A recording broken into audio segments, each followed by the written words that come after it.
ready. GMA Weather, serbisyong totoo ng GMA News.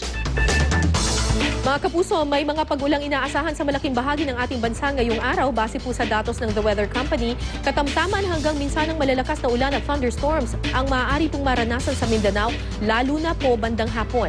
Epekto po yan ng hanging habagat na hinahatak ng isang tropical depression na nasa labas po ng Philippine Area of Responsibility. Ito po yung tropical storm na may international name na Kamuri. Hindi naman ito inaasahang papasok sa Philippine Area of Responsibility. Sa Visayas, may mataas na tsansa ng mahihina hanggang katamtamang ulan at thunderstorms bandang hapon. Ngayong umaga naman, nagkaroon ng thunderstorms sa ilang bahagi ng Bohol, ayon po yan sa datos ng Pag-asa.